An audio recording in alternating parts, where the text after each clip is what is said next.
raha ohatra ka izandray no olo hevitry ny madimaso amin'ity herinandro ity. Raha ohatra ka manam-bola tsy lany taperina ianao dia inona no ataonao voalohany? Manetaka ny banky aho raha sasany manam-bola tsy lany liana dia zaraiko amin'ny mahatra aloha voalohany indrindra ilay izy.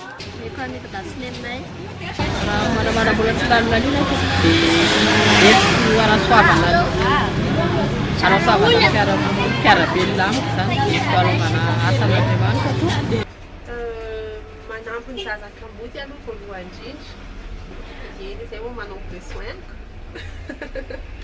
Amiko raha manam-bola dia tsy lany taperina dia ny ataoko voalohany mividy zavatra izay tiako rehetrarehetra dia anasoavako ny ohatra hoe reny 4 mi mandeha reny ohatra dia mahantra reny zay.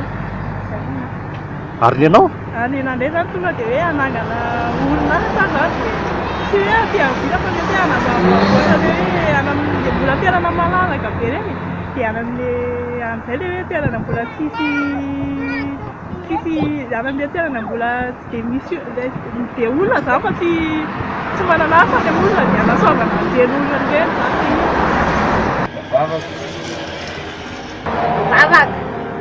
Mivavaka? Anasoavako ny fianakaviako aloha voalohany indrindra. Manasoa ny fianakaviako iray manontolo aho dia manampy ny sahirana.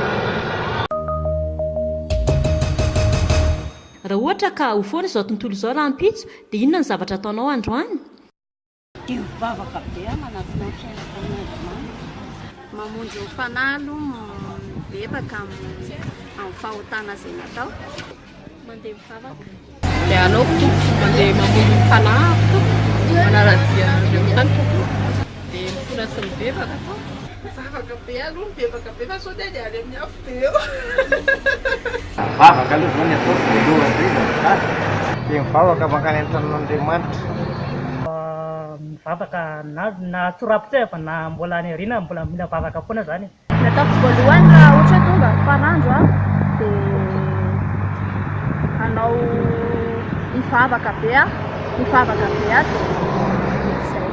Dia amelany ohatra hoe misy olona manana alahelo aminahy dia ezaka ny hoe hiresaka aminazy dia fakafantatra hoe ahoana ny Ary ny ianao?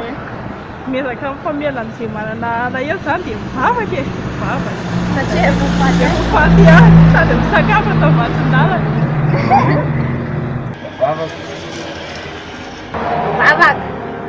Mivavaka?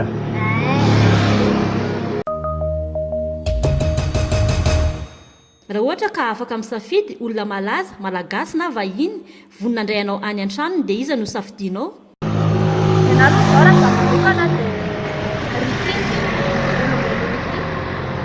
Ianahy zany masikata. raha malagasy zany aleo angamba le mpihira tena ankafiziko voto. Dia raha zany hafatra mifamparaikasa. Aleoko tonga dia ao anatin'ny tokantrano fa tsy mandeha any amin'izany aho. Ohatra mba amin'ny filoham-pirenena Iza ohatra? ohatra hoe miaraka amin'ireo olona manan-kaja amin'ny vola firenena. Perpétuo. Ana aloha voalohany indrindra mpanompon'Andriamanitra. Président de la République.